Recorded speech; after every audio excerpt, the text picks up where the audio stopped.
Welcome to the Super Gamer Podcast. Welcome to the new Super Gamer Podcast, episode 157. Our guest this week co-founded the One-Ups, has an album coming out very soon, actually tomorrow, as of when this day comes out, April 4th. But a founder of One-Up Studios, Mustin Enterprises, a bad dude, has produced 38 albums, possibly more at this point. A performer, composer, arranger, producer, has worked with the likes of Mega Ran, has made spots for TV and radio, and most recently gave me shit for not mixing my audio properly on the last podcast. Our guest this week is Mustin. Yeah, I was going for some tools because I was fixing something for my kid in their room, and I was reaching for it, and then just that sound came on, and it scared me to death. I said, "Tech helmet, Mark." But I tell you what, though, I am so excited to be here with you, Mark. I've been telling people to listen to you. I've been calling you the Sean Evans of podcast VGM stuff, and I'm just so excited. I appreciate that so much, and I'm sorry to give you a heart attack there. It's okay. I skipped a beat, but I'm back in it. So first question, obligatory. Are you a bad enough dude to save the president? Yeah, it depends on the president, though. I don't know if I would save and which one I would. Yeah, which fair one enough. I would just let it slide. But evidently that is what Bad so. Dudes is named after, I'm sure. Yeah, Bad Dudes was my group of bedroom producers. So you mentioned how I co-founded the One-Ups. That's a bunch of morons, most of which I lived with while we sat in the garage, ate pizza, played NBA Jam arcade machine, and made music. But the Bad Dudes was my friends that were not near me all over the U.S. and Frankie's in Netherlands, but we were all bedroom producers sitting in our bedrooms in our underwear making music on our computer by ourselves, but sometimes like working together. And so Bad Dudes was bringing it together, doing things that would be fun for us to do and trying to like push the envelope a little bit. This is back in the time of the early days of the VGM arranging, and a lot of people like to talk about how it was a lot of techno or rock, and that was kind of much it. But we had a lot of different influences and would come up with ideas and make albums. One time, I think it was Kunal Majmudar, who used to go by K Triton, who is working on a game called Pixel Noir that's going to be coming out hopefully soon. It looks really cool. It's like a 16-bit noir detective game. And Dale North, who started with me and then went on to become like editor-in-chief of Destructoid and is now doing not just video game music composition full-time, but also like other entertainment. There's a lot of places that need music and a lot of different kinds of machines and stuff. It's very fascinating. But those two morons came up one day and said, I want to make an album called Tie Guy of just nothing but Sagat arrangements. And so they just pulled it all together, and then we all did nothing but everybody doing an arrangement of Sagat's theme from Street Fighter 2 and called it Tie Guy. And it was such an interesting idea to have one theme done so many different ways that there really wasn't something around that we had really experienced like that before in VGM or otherwise. I'm sure it's been done before. We weren't that groundbreaking or anything. But then another project we did was doing jingles called Jingle All the Way. Right. That was nothing but little 5 to 10 second jingles that you get like in Mario World when you die. And we took those and then turned them into full-fledged arrangements. I think it was on rpggamer.com or .net. There was someone who like viscerally hated everything that I did and that I did with the Bad Dudes and all that. And I loved reading these very, just tearing it down critically. And some of it was fair. I mean, we're just doing this for fun. We're not trying to be, super academic or, move heavens and earth. But for some reason, this person completely loved the Jingle All the Way album. They just thought it was like so creative. And it just makes me laugh to think about. Every time I listen to music from that, I'm thinking about that person who just hated us until that one thing. You won and then them went over. back to hating us until after. Oh. We won them over for one album. Okay. And then they went back to hating. But yeah, so that was the Bad Dude. That was the Bad Dudes. So I know people have conflated them before, but why is it important to you that Mustin, One Up, Bad Dudes, One Up Studios, like why is it so important to you that they are understood to be separate entities? I mean, they're separate things. I know that it's music related, but like, let's say Pharrell and Chad, Pharrell Williams and Chad Hugo, they are the super producers known together as the Neptunes. But then Pharrell Williams by himself does music. And that's that, and Chad's not there. And then Chad produces other people. And then Pharrell also had a line of apparel called Billionaire Boys Club, and that wasn't the same thing. So I mean, I know that it was all music, and so maybe it was a little more difficult to parse. But to me, it was important because I wanted those things to each get their own merit, I think. Because One Up Studios was Dale North and I working hard to further our vision and having the people that were coming along with us. But it doesn't mean that didn't cross over to him being a part of the One Ups when it first started, and then tapering off and jumping in here and there whenever it was appropriate and or fun. And then the One Ups, like I said, is these dweebs that I like work with in real life making a band. But then there's the times where I'm sitting at home by myself, usually very emo, and then turning Zelda arrangements into really super moody piano pieces. And that's Mustin. That's what Mustin's all about. So that's why I was pretty. And then, like I said, the Bad Dudes earlier. But that's kind of why I really wanted it to be seen as different. But I guess now I'm kind of bringing it all together, because like if you look at my, let's just say Spotify, because it's 80% of market share. If you look at that page, it has 4 albums, but one of them is an album. My album, The World is Square, that took me 17 years to make. Another one is called Freebies for Streaming, and that's just stuff that's out there in the world that you can get for free to download, that I put up so that people can add it to their streaming stuff, because that's how people listen to things. I find it so annoying when I have to copy an MP3 over to my phone so I can listen to it. So I get it. And then the other one was called Origins, which is a bunch of stuff that was out of print from old albums. And then the Bad Dude, I took everything from Bad Dudes across several albums and EPs and then put it all together. That just came out. So there's Bad Dude. So it's 3 compilations and then 1 album. And I know that that's a good question because of the past, like how I've kept it separate, but now I'm really trying to bottleneck everything to Mustin. Well, that's interesting. And I mean, now One Up Studios, I guess, they are separate as well, but now it is Mustin Enterprises. Yeah, One Up Studios, Dale and I resolved our partnership at some point a very long time ago. And he gave me his half of the company, and so I rebranded it since it wasn't us, and I didn't want there to be somewhere down the line where I tripped and fell, chipped a tooth, and it looked like we both chipped our teeth. Right. I wanted it to be something that was the onus came back to me, and then I didn't know what all I was going to do. I knew that I loved writing moody piano Zelda arrangements, but I didn't know if I was going to start my own apparel line.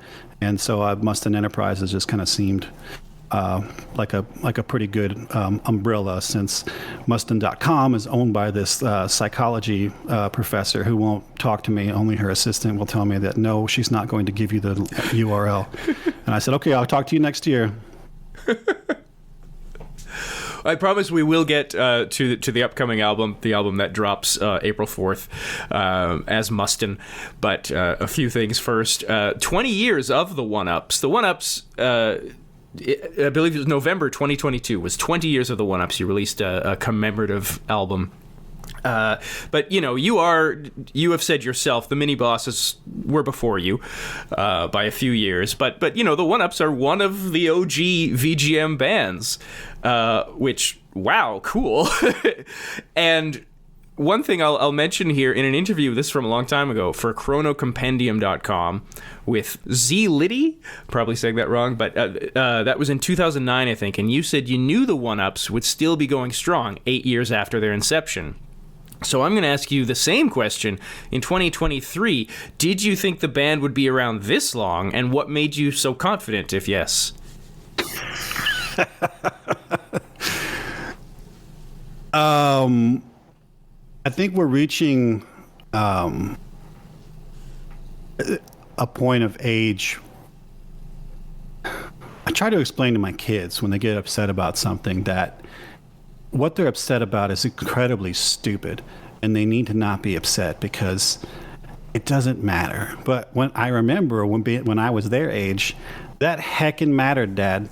You just don't get it. So I've come to realize what everybody basically already knows is that the older you get, the less you give a fudge. So as I get older and older, I just give less fudges. So it's when I think back to that first show in 2002, which is what the Mini Bosses and some other band called Everyone. We were kind of ribbing each other because we were busting the Mini Bosses' balls about how they were so much older. And in hindsight, they really weren't that much older, maybe 5-7 years or something. But when you're 20, it seems like a lot. And then the idea that here we are and we hit 20 years for our band is absolutely absurd. It's so dumb because of just the idea of the premise and everything, but it's so amazing because this is something that people think about doing all the time at some point in their life. And I always think about how some people would love to just make a CD and the One-Ups made 10, or just play. I knew a guy that wanted to play the biggest stage in town was his big dream, and have his wife be there and watch him and stuff. And that's like 300 people, and I am so lucky to have played for 8,000. And it's unbelievable. It's unfathomable. And these little things that happen today in the mail, I got somebody wants me to sign their vinyl. And so I got this cool package, and they gave me this handwritten note talking about how they appreciated everything that I've been doing. How does that happen? Like, that is so incredible. We all want to feel appreciated, and to have so many people say that they appreciate me and what we do, and then for me to have that appreciation for everyone else and the composers that made this music and the people that help us make these dreams come alive. It's just kind of nuts to think that it's 20 years. And then it's even more funny and nuts to think that the Mini Bosses are still going and they are replacing themselves with their own children, which is incredible. They actually are playing shows where their kids are filling in for them. It's amazing. This question, I hope this doesn't make you sound conceited, because obviously not what I'm going for here, but do you ever look at the VGM community now and go like, I helped make this? All the time. And I laugh because I hate saying, the thing that got me on this recently was Adam Neely's video about playing with the 8-Bit Big Band at MagFest. The dude is wicked talented. He knows how to make a video. His production is beautiful. He plays great bass. He knows a lot of things. And I really wish that he had just made it a vlog of I played with the 8-Bit Big Band. But there were some like plot holes, more or less, in what he was trying to say about the jazz community in video game music. And it seemed to be reductive, dismissive, and not completely informed, which, I mean, he later admitted, he's like, I don't know everything about this. But there was one sentence in particular that was unfortunate, that saying that only now does this generation have access to the tools necessary to make legitimate jazz video game music. And that gave people a lot of pause. And I retweeted it saying something like, this is very interesting. I do wish there had been mention of something from the past like the one-ups. And I'll tell you what, seeing people come out of the woodwork and talk about how the band, the one-ups had gotten them into jazz, had so many people tell us that they started their band because of us. People talk about how I was helpful in getting them the information they needed to get started. One girl said I sent her my headphones. I have no recollection of that, but like I love the idea that I didn't really have to say anything. I'm so proud that I was able to just share it and say, like, oh, I wish there had been mention of this, but this is really cool. This is really good. Like the quality of it, the information, it was very entertaining. I watched the whole thing immediately. And, but then to have people come out and just speak so well of me and the things in which I've been involved, it really moved me to tears to see that happen. And sometimes it is nice to think about how it is so easy for folks, and myself included, to just go onto sounddrop.com and pay 99 cents a track to have it licensed, and then have them cut the money out of it and give it to the copyright owners, and then take their own money, deposit the money, if that's my portion, to me, and then pay all the people that I worked with. That is incredible, because we didn't have that. We created the need for it. We created the desire to have that, in that I worked with Stephen T. Kennedy on the very first ever fan-arranged licensed album in the United States. It was back in 2000, 2001, and the amount of crap that he had to go through dealing with Squaresoft, dealing with Squaresoft in the United States, Squaresoft overseas.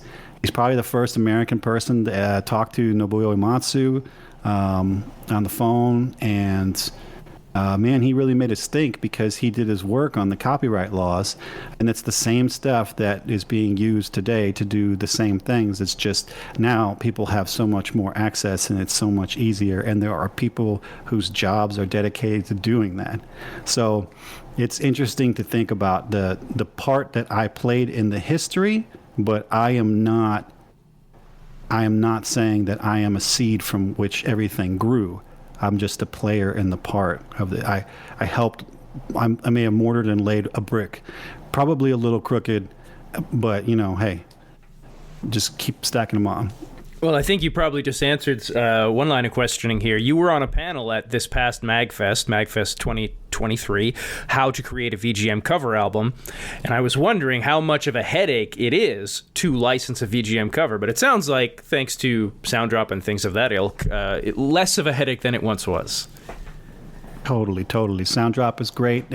Sometimes they can't make the magic happen, and you can go to easysonglicensing.com. I really just haven't had to get out there and find my own ways of doing it anymore, because I just stick to what I'm pretty sure will pass, and then I just have Sounddrop take care of it. So I'm pretty spoiled now, and I think I'm spoiled. And I think maybe other people will get inconvenienced, if that makes sense. So whereas like my grandparents would be, my non-existent grandparents would be frustrated, or I would be frustrated with something, and they would be like, "We didn't have anything like that when we were kids. Like you should stop whining and just wait for it. just it's going to be okay." So not to put you to work here, and I'll preface this by neither of us are lawyers, and no one should take any of this, at a legal level, I guess. But I do a lot of parody songs, and I do not get the rights to anything. Am I in trouble? I don't make any money. I don't think so. I know, and your parody songs are crazy, and I don't think that it's something where somebody's going to come after you with these kind of things. Somebody has to come after you and then make a case that you done screwed up, right? And parody is going to be handled by usually a judge. So the people have to make a case saying that this does not constitute a parody, and you would have to defend yourself. And I just don't think, especially your stuff is just up there now. I mean, you're not Weird Alling it, right? I mean, not to knock you, but I mean, that's just, I'm just saying, I will accept that I am not as good as Weird Al. So, I mean, he's playing huge numbers and getting down and all that stuff, but parody is such it's an interesting beast. My friend Brent Black, aka Brentalfloss, will sometimes go around and round on it. What it constitutes that a parody, because sometimes I think it's just an arrangement, and honestly, most of the stuff that's in the scene is a derivative work, which technically cannot be licensed the way that it is. And I'm rolling my eyes while I'm saying this, but ultimately, this was a major part of your panel, actually. Yeah, there's so much, there's so many factors, and also in that panel, I pointed and I wagged my finger at everybody, and I said, if you really want to make music, and you're going to get in this game, you got to be able to take the punches, because the best thing you can do is write your own music. But even when you do that, sometimes you don't know, and that's what happened to Pharrell and Robin Thicke when they got sued by the Marvin Gaye estate. So no one is safe from anything. Put your mask on before helping others. Before we fully, I guess we already got off of the one-ups, but I did want to ask about the 2008 Penny Arcade Expo show. Why was that such a spectacular show? What was special about that one? The band almost ended in 2007, or 6. We just didn't feel like we were getting the traction that we wanted, and in a very much teen movie kind of fashion, once we decided to hang up our jumpsuits, out of nowhere, Robert Koo, who used to be the CFO of Penny Arcade, he reached out and asked if he wanted to perform, and I knew what Penny Arcade was, so I was jumping up and down in my underwear in my room. I'm in my underwear in my room a lot, but I was jumping up and down, and then I tried to explain to the band, look, this is huge, and they just didn't understand, except for maybe one of the guitar players who was pretty nerdy. And then, sure enough, we show up, and I'm joking on stage, and when we started playing this groove, and as soon as the melody came in for the Subcastle music from Mario World, I hit the little DVD button, and Mario pops up on the screen about to go into the castle, and it's playing the melody, and there was just this roar from the crowd, and I could see it sounded like, I think it was on a video or something, you could see these guys kind of taken aback by it.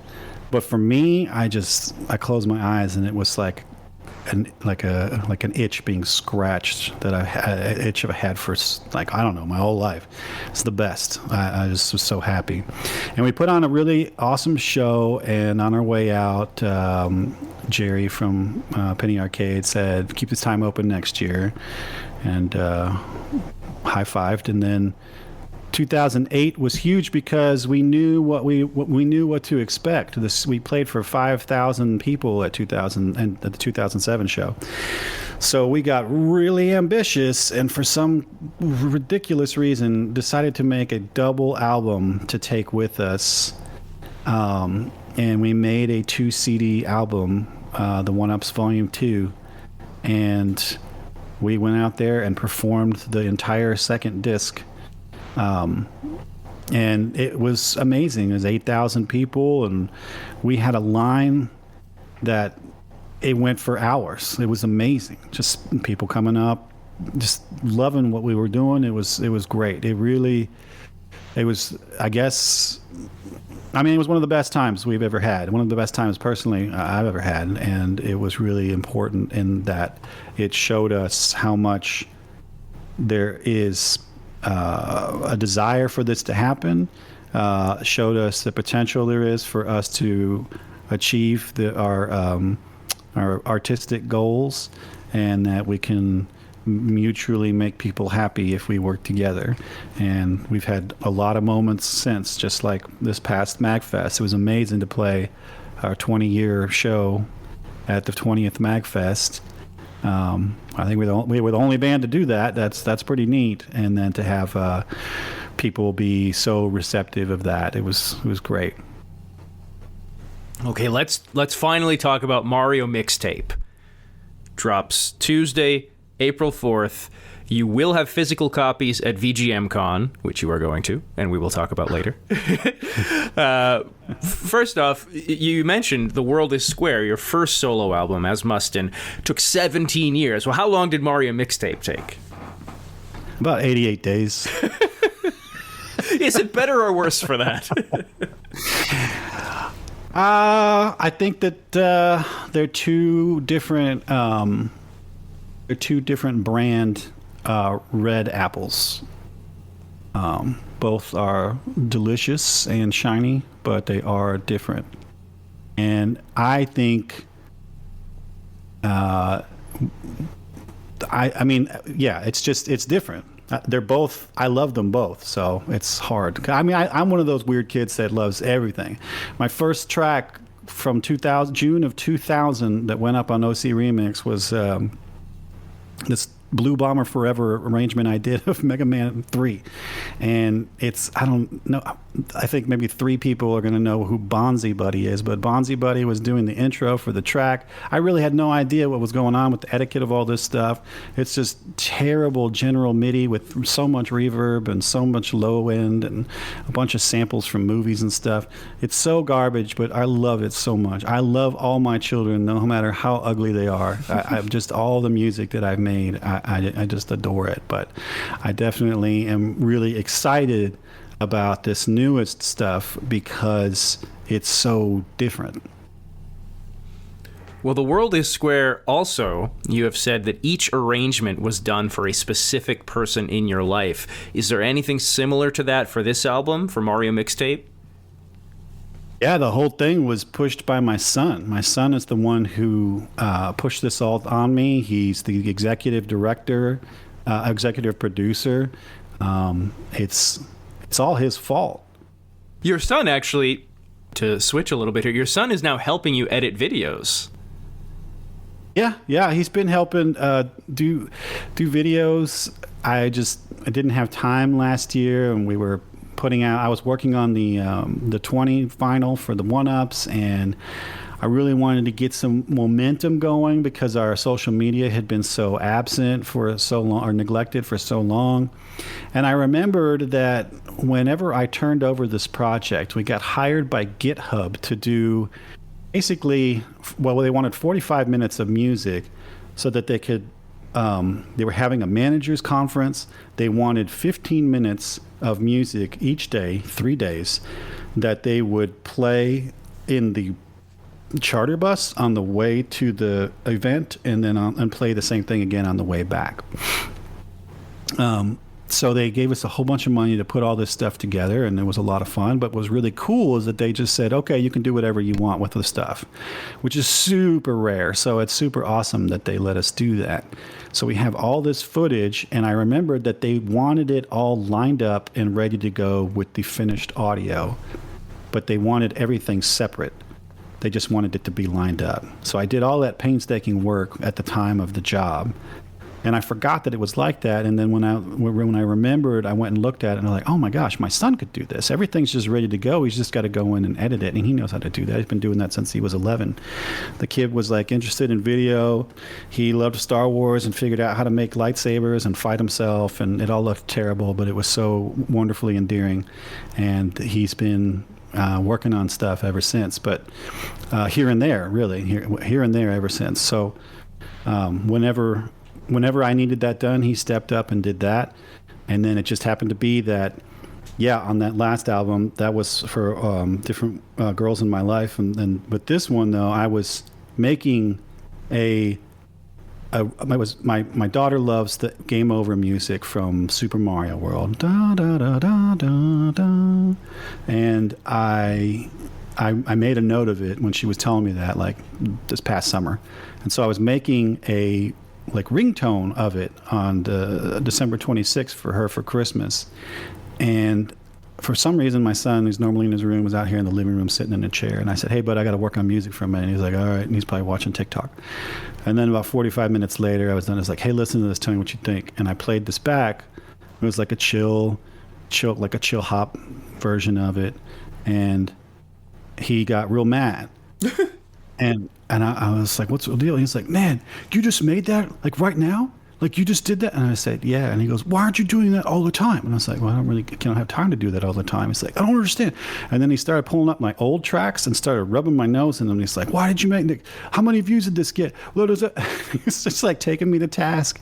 And I said, well, what do you think it should be? And he's like, well, you need to make like a whole album that sounds like that. And then he just started going through. And I have this PDF file that's called Nintendo Licensable Tracks.pdf. And he went through and he figured out that he wanted me to do Mario 64 album. I said, I don't think I want to do that, because I think at the time, like 88-bit, Rob Kovacs, he had just come out with his one. Mm-hmm. And I was like, we don't need more Mario 64. And then he's like, well, that's kind of limiting. And he's like, all right, well, let's, and he's so like Mario series. And I was like, yeah, Mario series. Heck yeah, dude. I love Mario music. And he's like, okay, I want it done by the end of February. And I was like, I just laughed. I was like, no way, dude. And I said, but I'll tell you, you know what's coming out this year? And he said, what? And I said, the Super Mario movie comes out in April, when we try to get it out the Tuesday before the movie comes out. And he's like, okay, let's do it. And he like went through the list, picked every track, wrote down how he wanted it to sound, wrote down milestones of when things needed to be done and ready.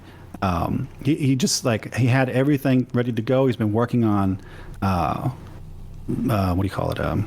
Marketing stuff, and he's getting ready to shoot some stuff. So actually, we did these little interviews with each other for TikTok, and he's going to be doing some skit things for. He's just took it off and run with it, and I just busted my butt on making the music, and he told me whether it was good or bad. And so everything that has happened on this has been Gen Z or Gen Alpha led, because like the artist, I always work with Kubosh, Chris Duluaz. He's from Arm Cannon, and he's just a cool guy. Arm Cannon's a video game band. They're awesome. Listen to their subcastle. Also listen to their Ghostbusters theme, because at the end they say, Mustin makes me feel good, which I love. Appreciate that. Mm-hmm. So he made two versions of this. Oh, and my son also did all the, like, he drew out like what he wanted the artwork to be, and it's bonkers. I don't. It's so far removed from anything I've ever done, but I just gave him the reins, and I was like, okay. And so it's got like this hospital stuff on it, and I don't know, but. I wanted to ask about... No, sorry. I'll let you continue, and then I'll ask about that. I was going to say that Kubosh made two different covers. One was more what's a surgical click. It was more doctorly, like you could see what's up. And then the one that kind of exists now, it's like this dark purple and everything. And so everybody I showed that was... like a millennial and stuff, they were like, oh yeah, that one's good with the doctor and all that stuff. And all the Gen Z and Gen Alpha was like, nah, I hate that. What is that? It looks like a thing. I like this one that's dark, it's purple, it's cool, let's do that. And so I was like, all right, I didn't like it, but I was like, we're rolling with it, because like every decision has been led by what these kids think. My daughter, I'm having her friends come in. I was like, what do you think of this? And they're like, that's pretty cool, but that one's cooler. Or like, oh, I like how that sounds. And I mean, why would I want to? It's kind of the thing of when I got divorced, I was thinking about how am I going to meet new people, and then somehow like those I guess they're like the pickup artists and stuff came across my way. And I was like, wait, why would I want a dude to tell me how to meet women if I want to meet women? And so like I saw like there's some great ladies that talk about cool stuff on YouTube, and they're like, like it's just go to where you need to get to. I've made a lot of music for my millennial, long-haired guitar, 90s R&B loving friends. Now I would love to be able to speak to the newer generation, because they're the ones that are buying up and playing games, and they are going to have more disposable income.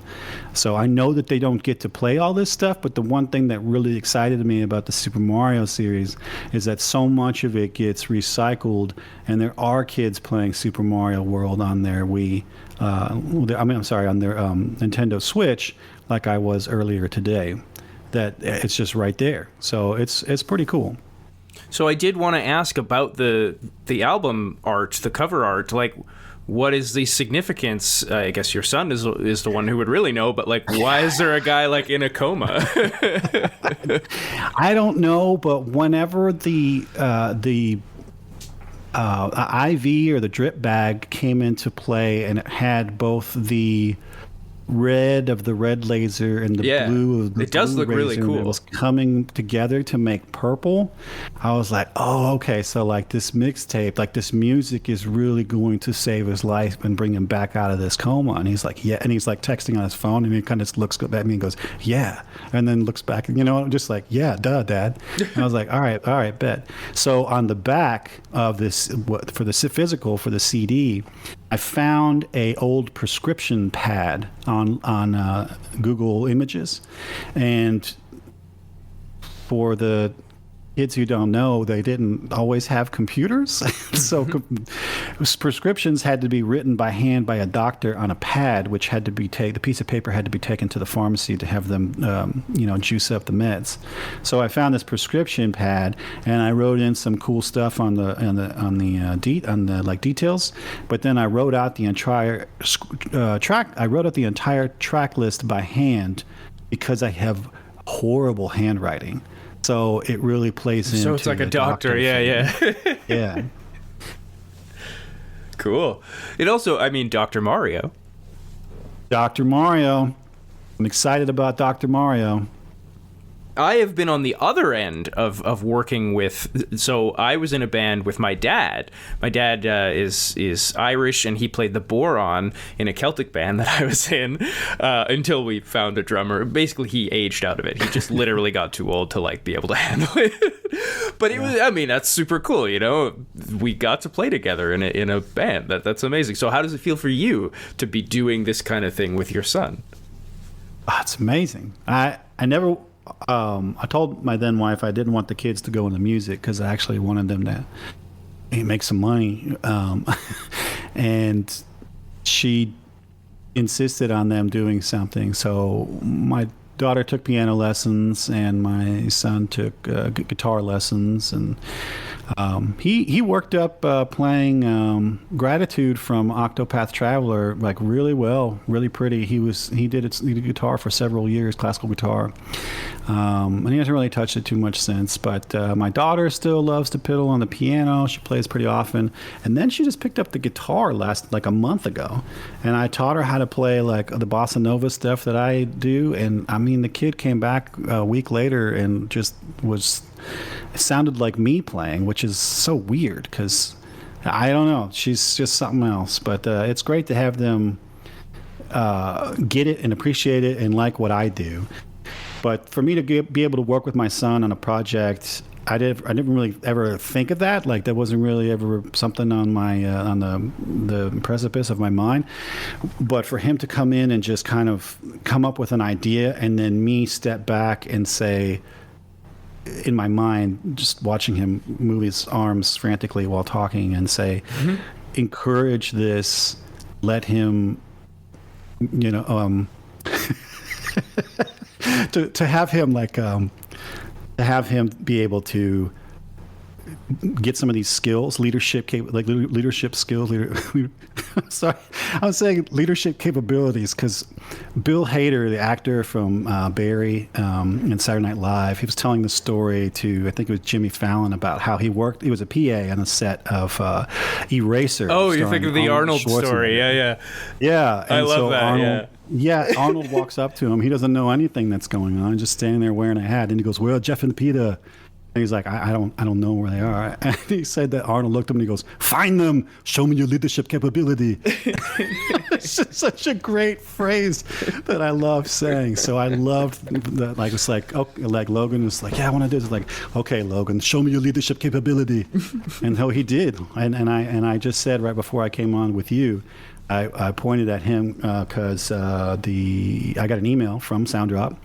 And I've never gotten this email before, where it says that everything is ready to go. Everything's always been so last minute, but this email showed me all the stores that it's going to, and it's going there on Tuesday. And I showed it to him, and I said, "That's your fault. That's your fault. I love you. I gotta go. Go to bed." Can I ask how old your kids are? You don't have to. If that's weird, don't worry about it. Yeah, no, my daughter, she's 12. Yeah, she's 12, and then my son is 17. He'll be 18 at the end of May. He's a little interesting. The kids. He started public school, then he got to homeschool, and then he went to public school in high school and hated it, and then he went and got his GED and got it really fast, and then started working, and he has a motorcycle, and he went to college. Like he's still 17. So it's kind of wild. Like he's a little overachiever, underachiever. So my question that this is leading to is that around the same age that you were doing Burrito Vision? Burrito Vision was, yes, it was. And that's something that I love. The kids, they keep telling me, "You got to take this and put it on TikTok. It would crush." Because Burrito Vision, back in 1996, 97, I was in high school, and Burrito Vision, it was a public access TV show that was live every other Saturday, where we would pre-record skits and then do live calls, which always was nuts. And then people would come in and take over the show in the studio.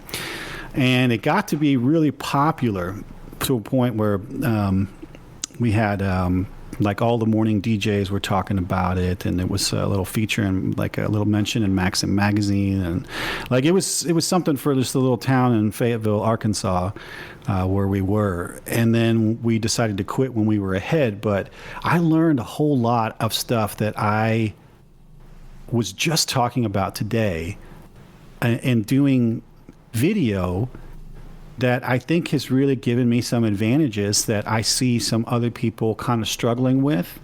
And it's not that they're not talented or skilled. It's just that I had so much more access, pun intended, from public access to those tools.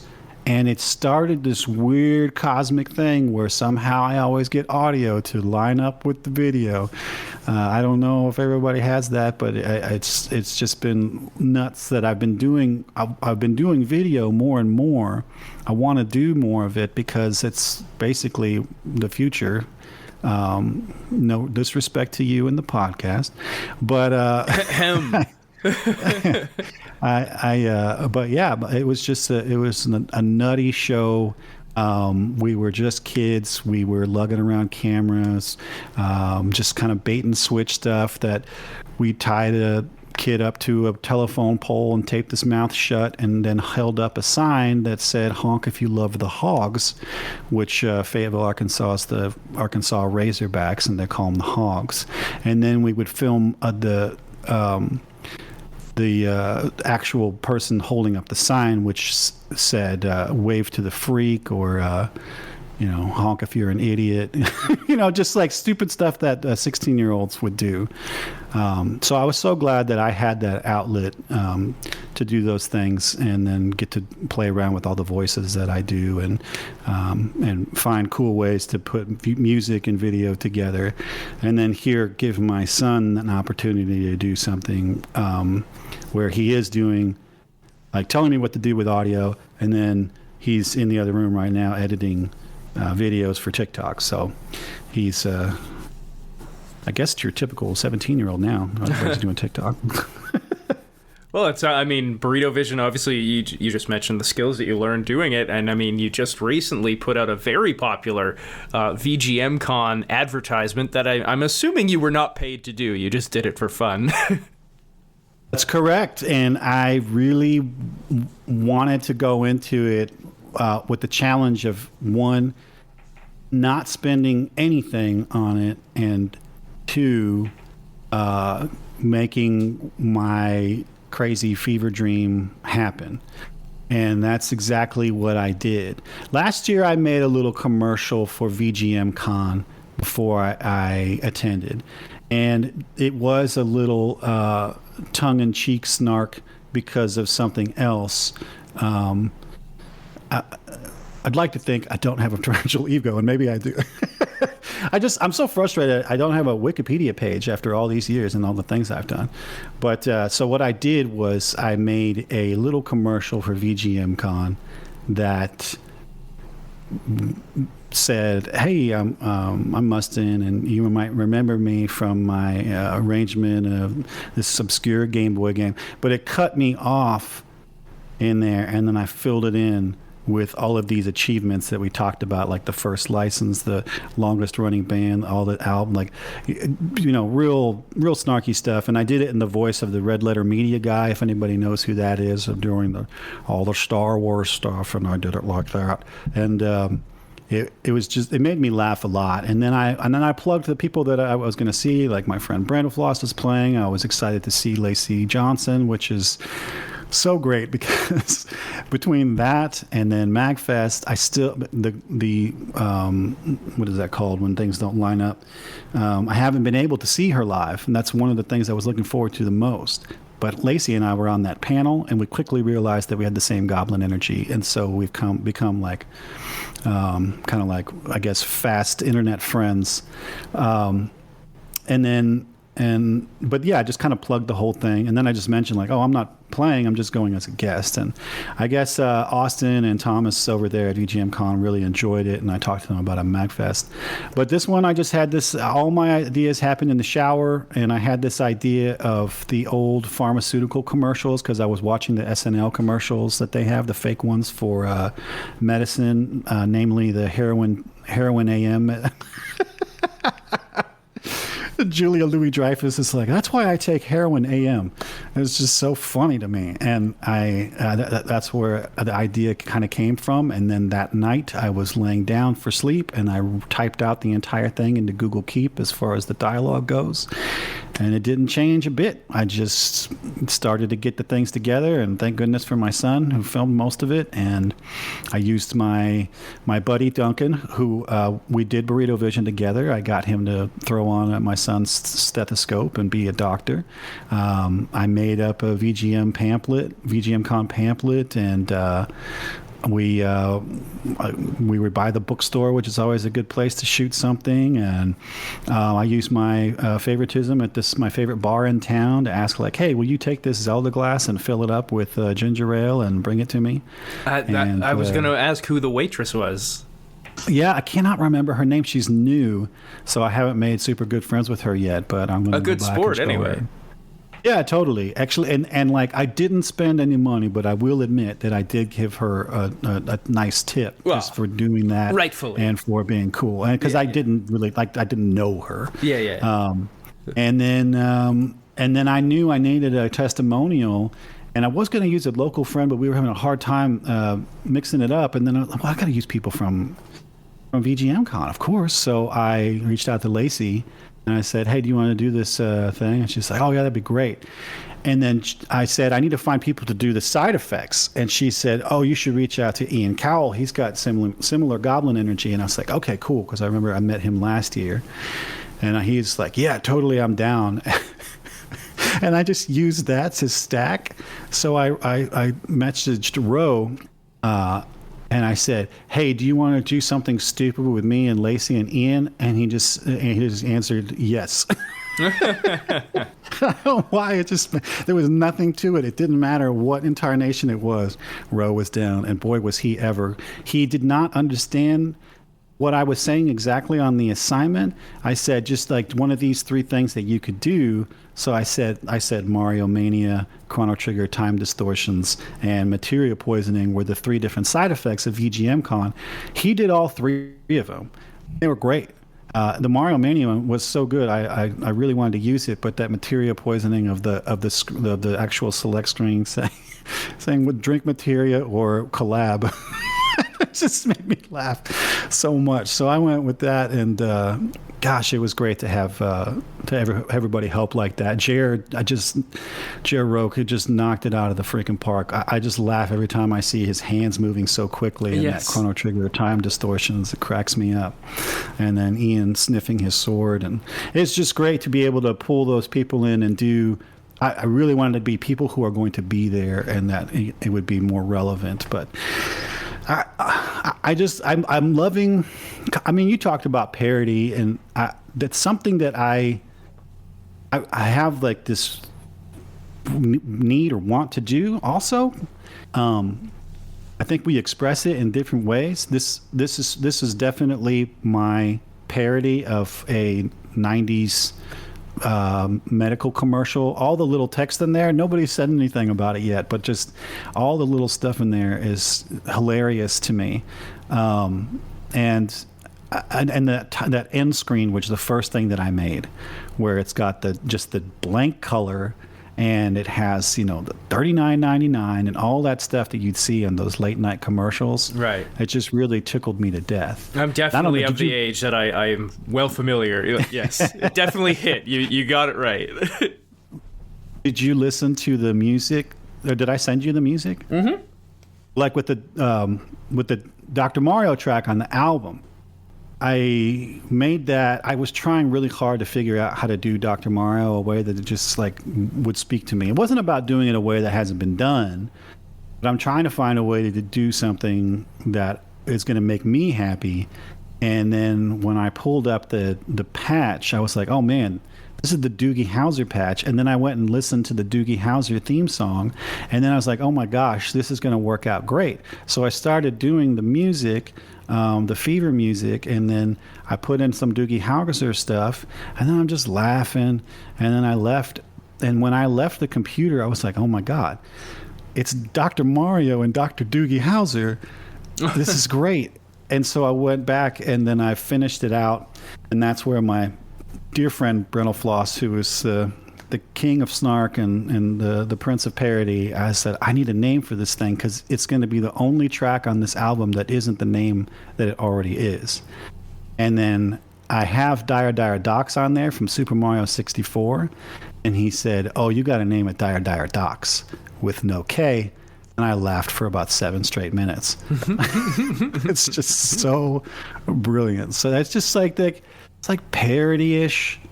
I mean, it's like a homage. I mean, my commercial was like a homage to that time, I guess. But I don't know. I don't know what it is that drives me to do that. It definitely is something that comes out in my video game arrangements.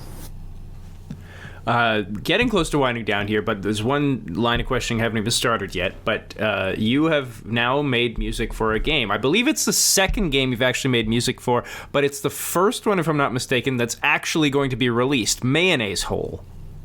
Mayonnaise Hole. Yeah, you're right there. I definitely did do something a long time ago, and it did come out, but I think only in Australia. So it was called like super arcade games or something, and it was a arcade ripoff. I did the Pitfall ripoff game called, I don't know, Mr. Indie or something, and it was just the person wanted some kind of riff on the Snake Charmer music. And I did that with my drummer, Jared. So I have that, and I could pop it into my Nintendo DS and play it and just laugh at myself. Mayonnaise Hole, though, is a VR game that people can currently download the beta for. I believe it's the beta. Yeah. And you were specifically asked to do the music for this game. What is it, do you think, what is it about Mustin that makes someone go, yes, perfect for Mayonnaise Hole? I don't know, because all I ever want, like, I have so many friends that want to do video game music and compose for video game music, perform. I don't really want to do that. But if somebody wants me because it's me, then I am 100% on board. And so I know the kids at Fangamer, and I came up when they were talking about needing music for this game, and so did Robbie Benson of the Super Soul Bros, and it was just going to be this basically a 3-man operation. Jack Murphy is the one who's pretty much did, like, I think 95% of it on his own, and then Robbie and I were going to do the music, and Robbie got caught up with a lot of personal matters, and I had my own personal matters I was dealing with, and they almost pulled the thing out from under us. It was a real VH1 behind the music movie. It was pretty good about all the potential drama not happening, but ultimately I said, let me do it. If you have to have this much by this time, I will get it to you. Do not worry. And so I went through, because I was kind of waiting for Robbie. We were supposed to do it together, but I went home and I said, and every single night I went home. Every single night I went home and wrote a new theme. And I said, here's this. And every single time except for one time, he was like, yes, this is great. Yes, this is great. And I think, I don't know how much, Jack knew some stuff about me, but I don't know how much he knew, but I like to do different things. So when he said, make office music, I made kind of like that cheesy music that was in Napoleon Dynamite. And then he said, I want this truck is going to go through the desert, and it's going to be like a shuffling thing. And then I made this rock and shuffle with the whole, I mean, and then the next level was just like goofy. I don't even know where this stuff comes from, these weird ideas, but I just commit to them. Like on the moon, on that one, when we went to the moon, I definitely was influenced by the moon from Final Fantasy IV. But when the aliens come and pick you up, he said he wanted something really otherworldly, but I don't know why. I had to do some kind of PlayStation 1 racing game music. It's such a diverse sound, and the only one that he made me go back is what he actually reeled me in with on the pitch.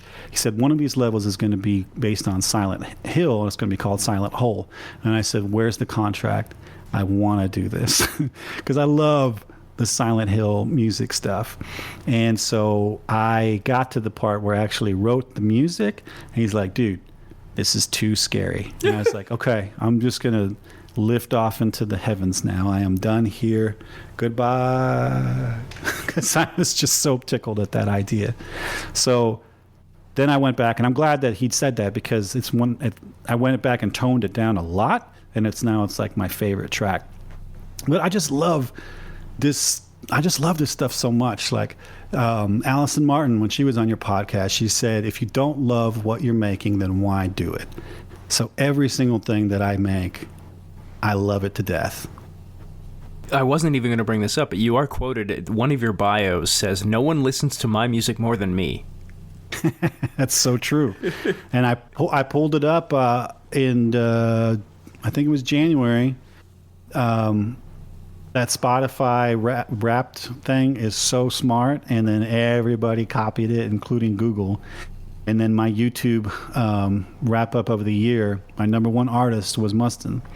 I love listening to my stuff, and I am so excited for people to hear Mayonnaise Hole in its entirety, because right now the demo is out. It's mayonnaisehole.com. It's for VR, and there are 4 levels, I think.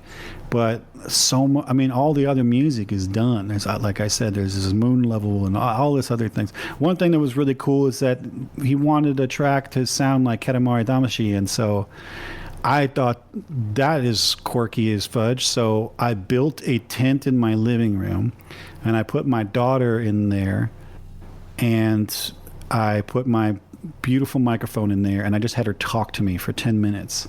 And then she left, and then I spent the next 2 hours cutting up little things little sounds, laughs, and all these things. And then I built a whole keyboard out of it so that I could play her little sounds.